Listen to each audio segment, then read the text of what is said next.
Hi friends, welcome back to our YouTube channel. ఈరోజు వివిధ వార్తా పేపర్లలో వచ్చినటువంటి విద్యా మరియు ఉద్యోగ సమాచారాన్ని మీ ముందుకు తీసుకురావడం జరిగింది. టీజీపీఎస్సీ నుంచి అయితే ఒక నోటిఫికేషన్ వచ్చింది. దానికి సంబంధించిన పూర్తి వివరాలు తెలుసుకుందాం. గెస్ట్ టీచర్లకు కూడా అప్లికేషన్లు తీసుకుంటున్నారు. టిమ్స్ సూపర్ స్పెషాలిటీలో కొన్ని పోస్టుల మంజూరు అయితే జరిగింది. ఇంకో అంగన్వాడీలో ఉద్యోగాలకు సంబంధించిన నోటిఫికేషన్ వచ్చింది. నీట్ జేఈ ఆధారిత ప్రవేశాల్లో బోర్డు పరీక్షలకు 50% మార్క్స్తో కేటాయించాలి అని ఈ విధంగా చాలా విషయాలు అయితే ఉన్నాయి. ఖచ్చితంగా వీడియోను ఫస్ట్ నుంచి లాస్ట్ వరకు చూడండి. వీడియోని లైక్ చేయండి, హైప్ అనే బటన్ పై నొక్కండి, సబ్స్క్రైబ్ చేసుకోవడం మర్చిపోవద్దు. బెల్ ఐకాన్ కూడా యాక్టివేషన్ చేసి పెట్టుకోండి. ఖచ్చితంగా మీకు మనం అప్లోడ్ చేసే ప్రతి వీడియో కూడా మీకు నోటిఫికేషన్ రూపంలో వస్తుంది. అట్లనే ప్లేస్టోర్ నుంచి మున్నాబడి అనే యాప్ను ఖచ్చితంగా డౌన్లోడ్ చేసుకోండి. అందులో సెట్కు సంబంధించిన టెస్ట్ సిరీస్ అవైలబుల్గా ఉంది. స్టేట్ ఎలిజిబిలిటీ టెస్ట్కి సంబంధించి పేపర్ 1 మరియు పేపర్ 2లో తెలుగు సబ్జెక్టుకు సంబంధించి టెస్ట్ సిరీస్ అవైలబుల్గా ఉంది. ఖచ్చితంగా ఈ కోర్సులో మీరు జాయిన్ అయ్యే ప్రయత్నం చేయండి.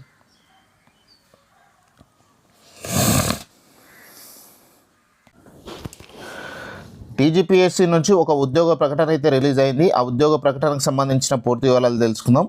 ఆన్లైన్ దరఖాస్తు ప్రారంభం 7/7/2026. దీనికి చివరి తేదీ 12/8/2026 సాయంత్రం 5 గంటల వరకు. దీనికి సంబంధించిన ఎగ్జామ్ అనేది అక్టోబర్ 2026లో ఉంటుంది. ప్రస్తుతానికి తాత్కాలికంగా అయితే షెడ్యూల్ చేశారు.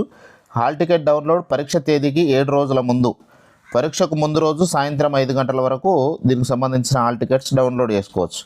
ఇందులో ఉన్నటువంటి మొత్తం ఖాళీలు 19 ఉన్నాయి. స్టేట్ లెవెల్ పోస్టులు కాబట్టి లోకల్ రిజర్వేషన్ వర్తించదు. ఇక వయోపరిమితి 1/7/2026 నాటికి 18 ఏళ్ళు కనిష్టంగా, 44 ఏళ్ళు గరిష్టంగా ఉండాలి. ఈ వయోపరిమితిని 34 ఉన్నదాన్ని 44 పెంచారు ఈ మధ్యనే. ఇక వయో పరిమితి సడలింపు ఎస్సీ, ఎస్టీ, బీసీ మరియు ఈడబ్ల్యూఎస్ అభ్యర్థులకు 5 సంవత్సరాలు, దివ్యాంగులకు 10 ఏళ్ళు, తెలంగాణ ప్రభుత్వ ఉద్యోగులకు 5 సంవత్సరాలు, ఎక్స్ సర్వీస్ మ్యాన్ ఎన్సీసీ ఇన్స్ట్రక్టర్లకు 3 సంవత్సరాలు ప్లస్ వారు అందించిన సేవాకాలం. వీరికి సంబంధించిన జీతభత్యాలు 51,320 నుంచి 1,27,310 ఈ విధంగా స్కేల్ అయితే ఉంది. అంటే దాదాపుగా 51,320 రూపాయలు బేసిక్గా ఉంటుంది. సో దాదాపుగా ఒక 70,000 రూపాయలు జీతం తీసుకునే అవకాశం ఉన్నటువంటిది సీడ్ సర్టిఫికేట్ ఆఫీసర్. ఇది పోస్ట్ పేరు. దీనికి సంబంధించిన విద్యార్హతలు చూస్తే 2/7/2026 నాటికి అగ్రికల్చర్ బేసిక్ డిగ్రీ అంటే బీఎస్సీ అగ్రికల్చర్ కలిగి ఉండాలి. దీంతోపాటు ఐసీఆర్ గుర్తింపు పొందిన యూనివర్సిటీ నుంచి seed technology, plant breeding, agronomy, plant physiology దీంట్లో పీజీ పూర్తి చేసి ఉండాలి. ఓపెన్ యూనివర్సిటీ డిస్టెన్స్ ఎడ్యుకేషన్ ద్వారా చదివిన వారైతే యూజీసీ, ఏఐసిటిఈ, డిఈసి గుర్తింపు తప్పనిసరి. దీనికి అప్లికేషన్ చేసుకోవడానికి ఓసీ, బీసీ అభ్యర్థులకు 1000 రూపాయలు, ఎస్సీ, ఎస్టీ మరియు పీడబ్ల్యూ అభ్యర్థులకు 500. ఇక పరీక్ష ఫీజు 800 రూపాయలు. నిరుద్యోగులందరికీ ఈ ఫీజు కట్టాల్సిన అవసరం లేదు. ప్రభుత్వ ఉద్యోగులు మాత్రం 80 రూపాయల ఫీజు ఖచ్చితంగా కట్టాలి. ఇక పరీక్ష విధానం అనేది రాత పరీక్ష ఆబ్జెక్టివ్ విధానంలో మొత్తం 300 మార్కులకు జరుగుతుంది. దీన్ని ఓఎంఆర్ షీట్లో పెడతారా, సిబిటి మోడ్లో పెడతారా అనేది ఇంకా చెప్పలేదు. ఇందులో పేపర్ 1లో general studies and general abilities 150 ప్రశ్నలు, 150 నిమిషాలు, 150 మార్కులు ఉంటుంది. ఇంగ్లీష్ మరియు తెలుగు భాషల్లో ఉంటుంది.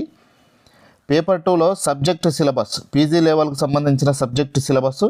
ఇందులో కూడా 150 ప్రశ్నలు, 150 నిమిషాలు, 150 మార్కులతో కేటాయించబడి ఉంటుంది. ఓన్లీ ఇంగ్లీష్లో మాత్రమే ఉంటుంది సెకండ్ పేపర్.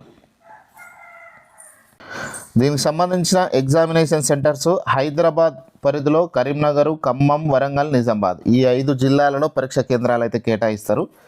ఈ ఎంపిక విధానం మరియు క్వాలిఫైయింగ్ మార్క్స్ చూస్తే రాత పరీక్షలో సాధించిన మార్కుల ఆధారంగా అభ్యర్థుల ఎంపిక జరుగుతుంది. ఓసీ, స్పోర్ట్స్, ఈడబ్ల్యూఎస్ అభ్యర్థులకు కనీసం 40% మార్క్స్ ఉండాలి. బీసీ అభ్యర్థులకు 35% కనీసం మార్కులు రావాలి. ఎస్సీ, ఎస్టీ, పిహెచ్ అభ్యర్థులకు 30% మార్క్స్ వచ్చినా కూడా అర్హతగా తీసుకొని ఎంపిక చేస్తారు. దీనికి అప్లికేషన్స్ అఫీషియల్ వెబ్సైట్ tgpsc.gov.in ద్వారా అప్లికేషన్ చేసుకోవాలి. ఓటీఆర్ చేసుకొని వాళ్ళు ఓటీఆర్ చేసుకున్న తర్వాత అప్లికేషన్ చేసుకోవాలి. దీనికి సంబంధించిన ఒరిజినల్ పీడిఎఫ్ అనేది మనకు సంబంధించిన వాట్సాప్ గ్రూప్లో షేర్ చేసిన అక్కడ నుంచి మీరు డౌన్లోడ్ చేసుకొని చెక్ చేసుకోవచ్చు. అందులో క్లియర్గా అఫీషియల్గా వచ్చినటువంటి నోటిఫికేషన్ ఉంది. గెస్ట్ టీచర్లకు దరఖాస్తుల ఆహ్వానం. జిల్లాలోని మహాత్మా గాంధీ జ్యోతిబా పూలే బీసీ గురుకుల పాఠశాల కాలేజీల్లో పలు పాఠ్యాంశ విషయాల్లో ఆంగ్ల మాధ్యమంలో బోధించేందుకు అతిథి ఉపాధ్యాయుల కోసం దరఖాస్తులు ఆహ్వానిస్తున్నారు. PGT, TGT English, PGT bioscience, PGT maths, PGT physical science, PGT social మహిళలు మాత్రమే. Zoology, commerce, chemistry, civics, botany, economics, maths, physics, BSc nursing తదితర సబ్జెక్టుల బోధనకు పోస్ట్ గ్రాడ్యుయేషన్, బీఈడీ పూర్తి చేసిన అభ్యర్థుల నుంచి దరఖాస్తులు తీసుకుంటారు. ఈ నెల 8న జిల్లాలోని తిమ్మాపూర్ మండలంలో గల బీసీ గురుకుల పాఠశాలలో ఉదయం 10 గంటల నుంచి నిర్వహించే ఇంటర్వ్యూలకు తగిన సర్టిఫికెట్లతో నేరుగా హాజరు కావచ్చు. అనంతరం జరిగే డెమోలో పాల్గొనాలని అక్కడ ప్రకటన అయితే రిలీజ్ చేసిరు. ఇక కొత్తగా అందుబాటులోకి వస్తున్న టిమ్స్ సూపర్ స్పెషాలిటీ ఆసుపత్రిలో భారీ ఎత్తున ఉద్యోగ నియామకాలు చేపట్టాలని మంత్రివర్గం నిర్ణయించింది.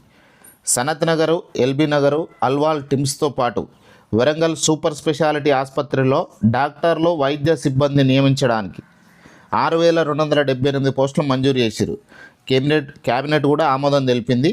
నిన్న జరిగినటువంటి కేబినెట్లో ఈ విషయాలు అయితే చర్చించారు. 6,278 పోస్టులు శాంక్షన్ అయినాయి. అంగన్వాడీ టీచర్ పోస్టుల భర్తీకి నోటిఫికేషన్.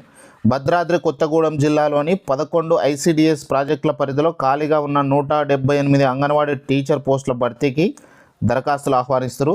ఇది 6వ నోటిఫికేషన్ అండి. భద్రాద్రి కొత్తగూడెం నుంచి 6వ నోటిఫికేషన్. ఇప్పటికే 4, ఒకటి మామ్నార్ దానికి సంబంధించిన డేట్ అయిపోయింది. మిగతా 4 జిల్లాలకు సంబంధించి నోటిఫికేషన్లో అప్లికేషన్ నడుస్తూ ఉన్నాయి.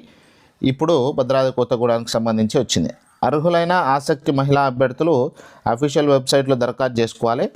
1/7/2026 నాటికి 18 నుంచి 35 ఏళ్ళ మధ్య ఏజ్ ఉండి స్థానిక మహిళలై ఉన్న వాళ్ళు దీనికి అప్లికేషన్ చేసుకోవచ్చు. 4,739 బడుల్లో ఒక్కడే టీచర్. 60% ప్రైమరీ స్కూళ్లలో విద్యార్థుల సంఖ్య 30 లోపే. డైట్ కాలేజీల్లో 53% పోస్టులు ఖాళీ. సమగ్ర శిక్ష పిఏబి నివేదికలో కేంద్రం వెల్లడి. రాష్ట్రంలో విద్యారంగ పరిస్థితి ఆందోళనకరంగా మారుతుంది. సర్కారు స్కూళ్లలో టీచర్ల కొరత అయోమయానికి గురి చేస్తుంది. తాజాగా కేంద్ర విద్యాశాఖ విడుదల చేసిన సమగ్ర శిక్ష పిఏబి నివేదిక రాష్ట్ర విద్యా వ్యవస్థల్లో ఎన్నో అంశాలను బహిర్గతం చేసింది. ఈ విద్యా సంవత్సరానికి పిఏబి మొత్తం 1,763.70 కోట్ల బడ్జెట్ ఆమోదం తెలిపింది. రాష్ట్రంలో మొత్తం 30,057 ప్రభుత్వ బడులు ఉండగా వాటిలో చదువుతున్నది 26,29,000 మంది. దీనికి భిన్నంగా 12,474 ఉన్న ప్రైవేట్ స్కూళ్ళలో 47,52,000 మంది విద్యార్థులు చదువుతున్నారు. స్టేట్లో 4,739 ప్రైమరీ స్కూళ్ళు ఒక్క టీచర్తోనే కొనసాగుతున్నాయి. ఇది మొత్తం ప్రైమరీ స్కూళ్ళలో 24%. అప్పర్ ప్రైమరీ లెవెల్లోనూ సింగిల్ టీచర్ బడుల సంఖ్య 80 నుంచి 93కు పెరిగింది. దీంతో బోధన నాణ్యత తగ్గుతుంది. విద్యార్థి ఉపాధ్యాయ నిష్పత్తి కూడా అస్తవ్యస్తంగా ఉంది. అప్పర్ ప్రైమరీలో పీటీఆర్ 14.8 నుంచి 18.6% పెరిగింది. మరోపక్క విద్యార్థులు లేక బడులు వెలవెలబోతున్నాయి. ఏకంగా 11,801 ప్రైమరీ స్కూళ్ళలో 30 కంటే తక్కువ మంది విద్యార్థులే ఉన్నారు. టీచర్ల సంఖ్య ప్రైవేట్లోనే ఎక్కువగా ఉంది. ప్రైవేట్లో 199,734 మంది టీచర్లు ఉండగా ప్రభుత్వ స్కూళ్ళలో 154,956 మంది మాత్రమే ఉన్నారు. ఒక్క విద్యార్థి కూడా లేని జీరో ఎన్రోల్మెంట్ బడుల సంఖ్య 1809 నుంచి 1997కు పెరిగింది. అప్పర్ ప్రైమరీలోనూ జీరో ఎన్రోల్మెంట్ బడుల సంఖ్య 39 నుంచి 49కి చేరింది. స్టేట్ వైడ్గా 6,791 ప్రైమరీ స్కూళ్ళలో 15 మంది కంటే తక్కువ మంది స్టూడెంట్లు ఉన్నారు. నీటు, జేఈ ఆధారిత ప్రవేశాల్లో బోర్డు పరీక్షలకు 50% వెయిటేజీ. విద్యార్థులపై ఒత్తిడి తగ్గించేందుకు కేంద్ర పరిశీలన ప్రతిపాదనలు. వైద్య, ఇంజనీరింగ్ పరీక్షల్లో ప్రవేశం ప్రస్తుతం దేశవ్యాప్తంగా నీటు, జేఈ ప్రవేశ పరీక్షల్లో వచ్చిన మార్కుల ఆధారంగానే నిర్వహిస్తున్నారు. అయితే అడ్మిషన్ విధానంలో నీటు, జేఈ లాంటి ప్రవేశ పరీక్షతో పాటు బోర్డు పరీక్ష మార్కులను సమానమైన ప్రాధాన్యం ఇవ్వాలని ప్రతిపాదనలు ప్రభుత్వం పరిశీలిస్తుంది. ఈ క్రమంలో బోర్డు పరీక్షల మార్కులకు 50% వెయిటేజ్ ఇవ్వాలనే ప్రతిపాదనలు కేంద్రం పరిశీలిస్తున్నది. ఏ ఒక్క పరీక్షకు అధిక ప్రాధాన్యత ఉండరాదన్న ఉద్దేశంతో ఈ అంశాన్ని పరిశీలిస్తున్నారు. అంటే వైద్య, ఇంజనీరింగ్ ప్రవేశ పరీక్షలైనా బోర్డు పరీక్షలైనా ఆ ఒక్క పరీక్ష ఫలితమే విద్యార్థి భవిష్యత్తును నిర్ణయించరాదని, తద్వారా విద్యార్థిపై ఉండే విపరీతమైన ఒత్తిడిని తగ్గించాలని యోచిస్తుంది. సిబిఎస్ఈ 12వ తరగతి పరీక్షలో మూల్యాంకన లోపాలు, నీటి పరీక్ష పత్రాల లీకేజీ వంటి అక్రమాలు వెలుగు చూసి పరీక్ష విధానం విశ్వసనీయతపై దేశవ్యాప్తంగా చర్చకు దారితీస్తున్న క్రమంలో ఈ ప్రతిపాదన తెరపైకి వచ్చింది. కేజీబీవీలో ఉచితంగా నీటు, జేఈ, క్లాట్ కోచింగ్. రాష్ట్ర వ్యాప్తంగా ఉన్న 93 కస్తూర్బా గాంధీ బాలికల విద్యాలయాల్లో ఇంటర్ విద్యార్థులకు ఈ సంవత్సరం నీటు, జేఈఈ, క్లాట్ కోచింగ్ ఇవ్వనున్నారు. జిల్లాకు 3 కేజీబీలను ఇన్స్టిట్యూట్ ఆఫ్ ఎక్సలెంట్ కేంద్రాలుగా ఏర్పాటు చేశారు. ఈ కేంద్రాల్లో ఇంటర్ విద్యతో పాటు జాతీయ స్థాయి పోటీ పరీక్షలైన నీట్, జేఈఈ, క్లాట్ నిపుణులతో ఉచితంగా ప్రత్యేక శిక్షణ ఇవ్వనున్నారు. ఎంపీసీ, బైపీసీ, సిఈసీ గ్రూపుల విద్యార్థులు కోచింగ్ అందించేలా పాఠశాల విద్యాశాఖ చర్యలు చేపట్టింది. ఇది ఫ్రెండ్స్ ఈరోజు వరకు ఉన్నటువంటి విద్యా మరియు ఉద్యోగ సమాచారం. ఈ ఇన్ఫర్మేషన్పై మీ అభిప్రాయాన్ని ఖచ్చితంగా కామెంట్ చేయండి. ఇన్ఫర్మేషన్ నచ్చితే లైక్ చేయండి, మీ ఫ్రెండ్స్తో ఈ వీడియోని పక్కా షేర్ చేయండి. మీరైతే సబ్స్క్రైబ్ చేసుకొని ఉండండి. ఇట్లాంటి వీడియోలు ఎప్పుడు అప్డేటెడ్గా వస్తూనే ఉంటాయి. Thank you.